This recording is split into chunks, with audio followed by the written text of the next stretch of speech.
ना बीबी ना बच्चा, न बाप बड़ा है मैया, the whole thing is that कि भैया सबसे बड़ा रुपया। ये गाना हमको पैसे की जो वैल्यू है, जो महत्व है, उसके बारे में बताता है। लेकिन मैं ये गाना अलग ढंग से लेता हूँ।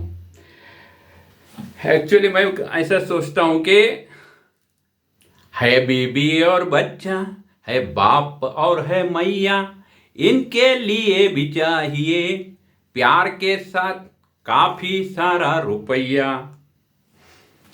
एक्चुअली पिछला जो मेरा वीडियो था उसमें मैंने बताया था कि अगले एपिसोड में, अगले वीडियो में मैं आपको बताऊंगा कि फिनेंशियल प्लानिंग क्या होती है, क्योंकि लाइफ प्लानिंग के बारे में बेसिक आइडियाज हमने उसमें ली थी।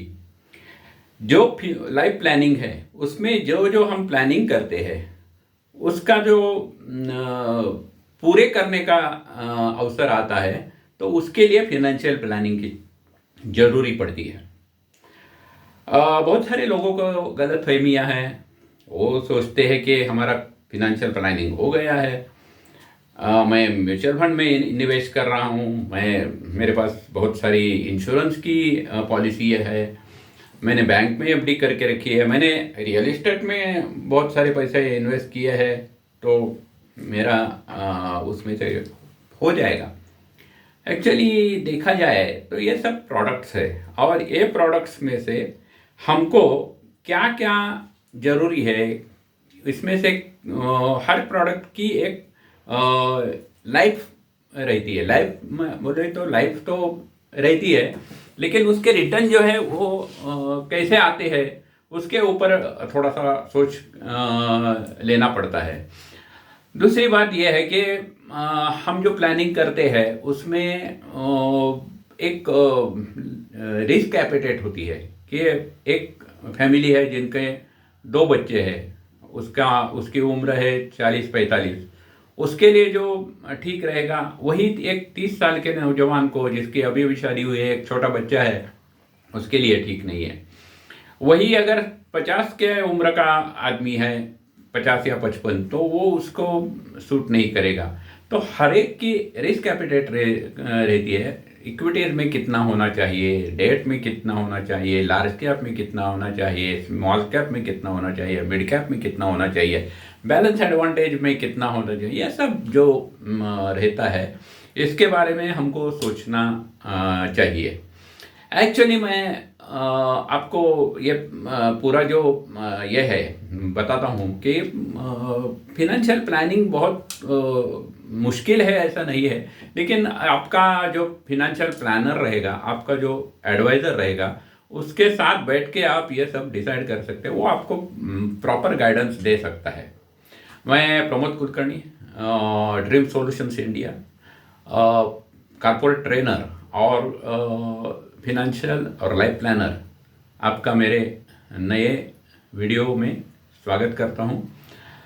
एक्चुअली 1 पेजर में अगर बताया जाए फिनेंशियल प्लान, तो उसकी पहली पादान जो है या पहली स्टेप है वो है कॉन्टीजेंसी प्लानिंग। कॉन्टीजेंसी प्लानिंग बोले तो आपकी जो रोज़मर्रा की जो ज़िंदगी है, जो हमको रोज़ लगता है, रोज़ लगने वाली चीज़ें हैं, उसके बारे में आप अपने पत्नी के साथ बैठ के, आपके घरवाली के साथ बैठ के प्लानिंग करना जरूरी है। जैसे कि एक महीने में कितना खर्च आता है, पेट्रोल को कितना जाता है, देन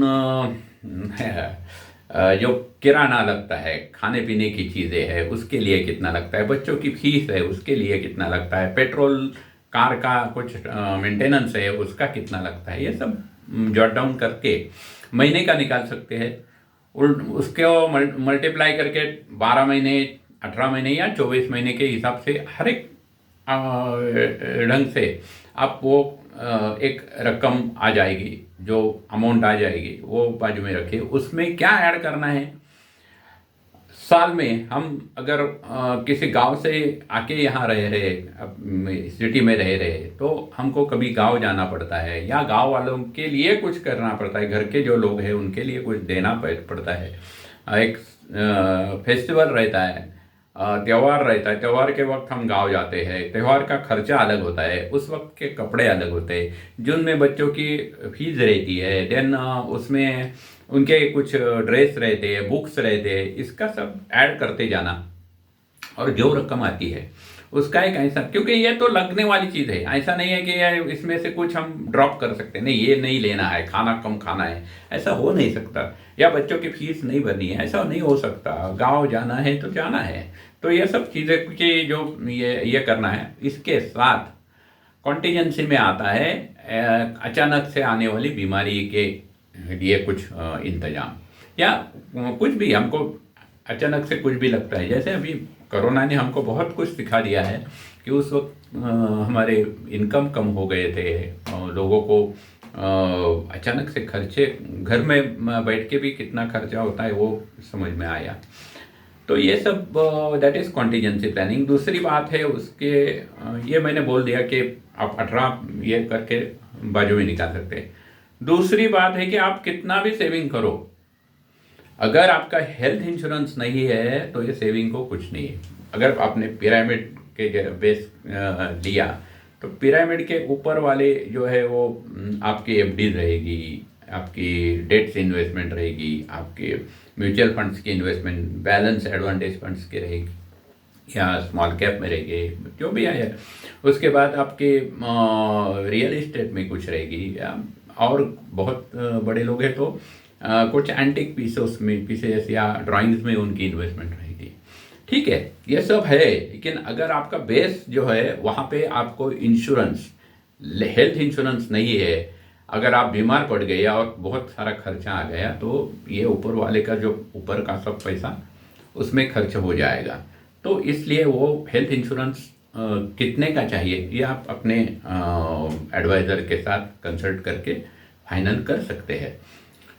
इसके बाद आता है लाइफ इंश्योरेंस। लाइफ इंश्योरेंस के बारे में देखा जाए तो हमारे जब ये प्राइवेट कंपनीज आई थी, LIC अकेली थी, उस वक्त जो 2% तक सिर्फ लोग इंश्योर थे, वो बढ़ के अभी 8% तक है।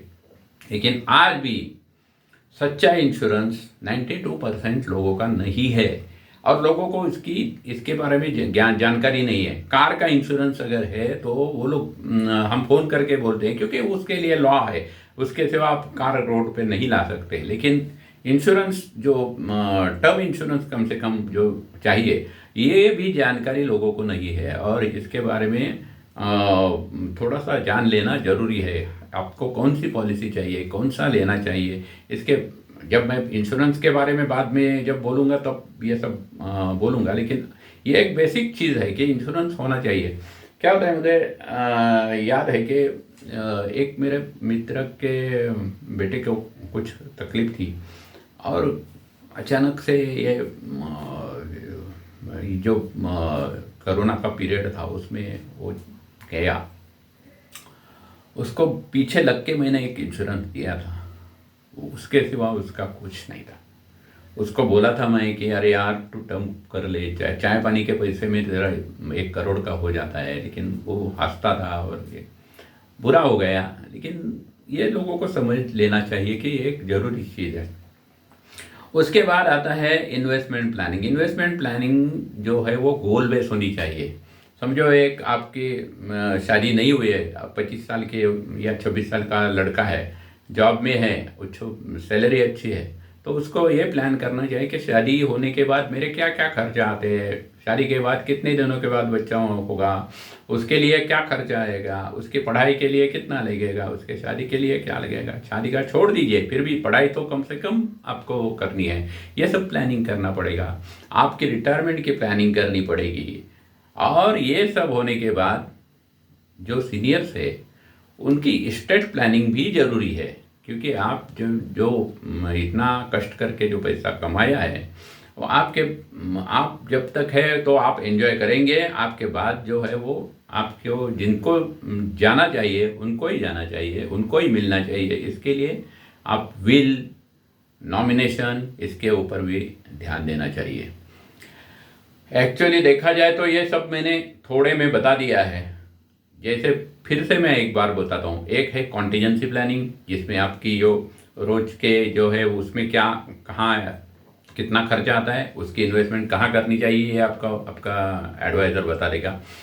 हेल्थ इंश्योरेंस आपके नहीं रहेगी तो जो भी आपके प्लानिंग से आपने सेविंग किया है उसमें से निकाल के आपको डॉक्टर को हॉस्पिटल में भरना पड़ेगा, तो वो आपका पैसा बहुत सारा ख़त्म हो जाएगा। तीसरी बात, आपकी फैमिली सिक्योर करना बहुत ज़रूरी है। उसके लिए आपका कम से कम टर्म प्लान तो लेना चाहिए। और जो 30 साल का समझो लड़का है, उसको सिर्फ चाय पानी के यानी 30-40 रुपए में रोज के जो चाय पानी में खर्चा हो जाते हैं, उसमें वो 1 करोड़ का इंश्योरेंस मिल सकता है। और है ऐसे प्लान, आपका गाइडेंस आपका एडवाइज़र आपको इसमें गाइड कर सकता है। ये एक insurance, life insurance, term insurance, ये कम से कम होना ज़रूरी है। उसके बाद आता है इन्वेस्टमेंट प्लानिंग, जो आपके लाइफ के जो पादान है या स्टेप्स है कि शादी है, बच्चे हैं, बच्चों का एजुकेशन है, उनका आजकल अपना केजी में एडमिशन देने के लिए भी 1,00,000-2 लाख लगते हैं। आगे जाके क्या लगने वाला है वो नहीं है। उसके बाद आता है कि रिटायरमेंट प्लानिंग आज आप जैसे जी रहे हैं वैसे ही अगर आप रिटायरमेंट के वक्त ऐसे ही जीना चाहते हो तो कितना पैसा लगेगा वो अंदाज निकालना पड़ेगा। उसके हिसाब से आपका कॉर्पस कितना होना चाहिए वो निकालना पड़ेगा, और वो कॉर्पस जमा करने के लिए आज से कितना सेविंग करना पड़ेगा। दैट इज़ वो बहुत इम्पोर्टेंट चीज़ है। और ये सब होने के बाद आपने जो भी प्लानिंग किया और जो भी प्रॉपर्टी या एंजॉय कर रहे हैं, फिर भी कुछ आप अपने नेक्स्ट जनरेशन के को छोड़ के जाने वाले हो, उसके लिए आपका विल और आपका नॉमिनेशन ये ध्यान में रखना बहुत ज़रूरी है। मैं यहाँ पे रुकता हूँ। आप लोगों को ये वीडियो अच्छा लगा तो ज़रूर शेयर कर दीजिए, सब्सक्राइब कीजिए, लाइक कीजिए और अपने दोस्तों को भेजिए। धन्यवाद। Pramod Kulkarni, dream solutions India. धन्यवाद।